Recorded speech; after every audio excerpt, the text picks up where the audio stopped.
You can hold this way.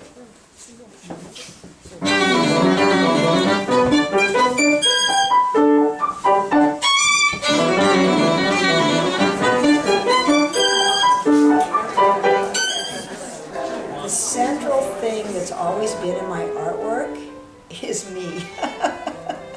is that I have always had something to say that couldn't be said in any other way. And it wasn't literal. I couldn't say it, like I couldn't write it out, I couldn't make poetry about it.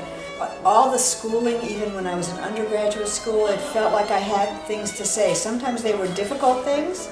There were areas where I went into scary memories from my childhood. And instead of keeping those memories hidden, I brought them into art form.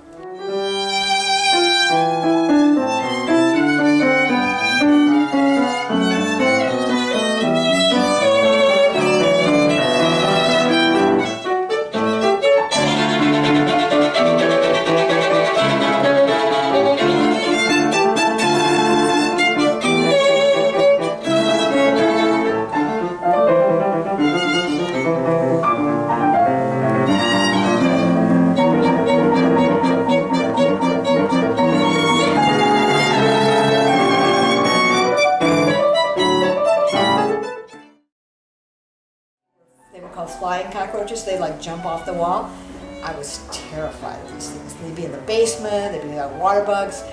So I was at the Harvard Graduate School laboratories, and I went out onto one of these dry erase boards and I picked up the thing and I drew a big cockroach. And instead of being scared of it, I got great pleasure out of it. I made the antennas and I made the feelers, you know, that's the same thing, these things that went back and forth. And I thought, I felt really powerful. It was like I had the power of the cockroach. So I think that says a lot about what that art allows me to like not keep human things under, but to bring them out. And when you bring them out, you have more of yourself. I'd say all of my work is about that.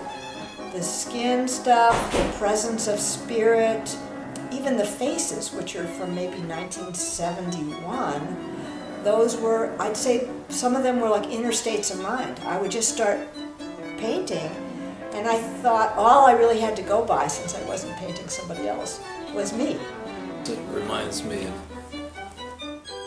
of her when I first met her, and but it also is a little scary, so I'm not sure I would want it in front of me all the time.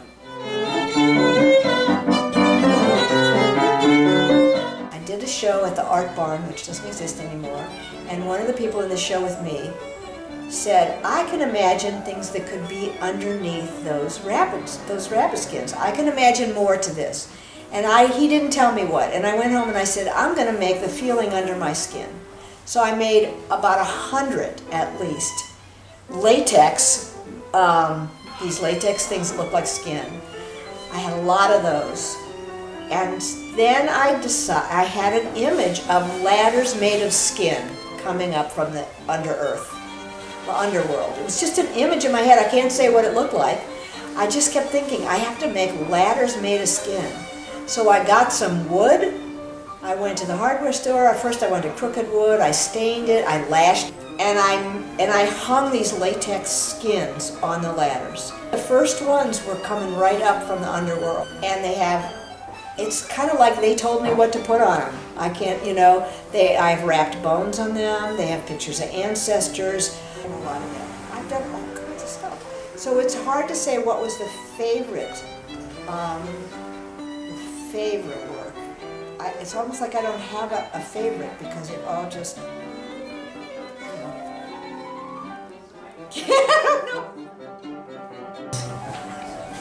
In the end, you have no suitcase. The ticket is one way only, very expensive, caro, precious. I want to count backwards from 100 and drift into an endless darkness that keeps me numb from pain forever.